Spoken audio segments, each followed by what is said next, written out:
Guys, dito sa game na to pre, may nag-chat na naman sa atin tol at inahamon niya ako ng 1v1 dito. Pero una niyang chat sa akin pre, rank daw kami at sasali siya. Okay tol, tignan natin kung tama ang iyong pinili ng landas. At eto na nga yung early namin dito guys. Eto nga sabi niya agad, Mercy daw. Okay, Mercy. Tapos magulat-gulat ako pre, nandito na siya sa harapan ko tol. Kaya ayun, nabigyan tayo dito guys. Guys, pasensya na sa mga hindi tayo nakapag-upload ng ilang araw kasi medyo may sakit pa tayo. Kung mapapansin nyo nga guys, yung salita natin is hindi ganun ka okay, pero G pa rin to pre. At ito nga guys, dito na ako nakabawi pre. Ito na nga siya pinaisa dito guys. At bumalik pa nga siya dito guys, imbis na tatakas na lang siya. Kaya ayun, nabigyan pa natin siya dun pre. At dito nga guys, akala ko wala siya kasi hindi na late lumabas yung cyclone. Ay, biglang nandun tol. Okay, maghintay ka pre.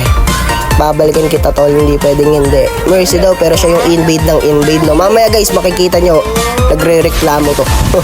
Hindi niya siguro tanggap yung pagkatalo niya. Pero ayun, dito nga guys, nabigyan na natin siya dito. At sabi niya nga dito guys, lakas.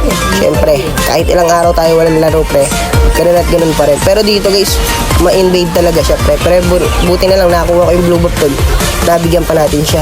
Tapos dito nagtatago siya doon. Kaya ito na, inabol na natin siya dito guys. Kung mapapansin nyo, may winchant ako dyan pre. Nag-shot siya, wala, bawal daw winchant.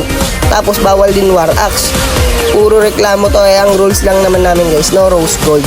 Pero dito sa part na to pre, dito ako nagkamali. Kasi ginawa ko rin yung ginawa niya kanina. Bumalik pa ako, kaya ayun, nabigyan tayo doon pre. Dito guys, pinalitan ko na nga dito ng isang BOD pa yung boss ko pre. Para mamaya one hit na lang siya. At eto na nga yung huli naming sabaya par. Tingnan mo ang gagawin ko dito par. Hindi na makakagalaw to tol.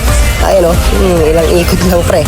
O sa mga gusto mag-next guys, tuloy-tuloy na ulit tayo. PM nyo lang ako sa TikTok o kaya sa page natin par.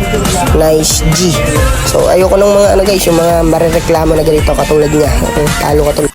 Talo? Sorry.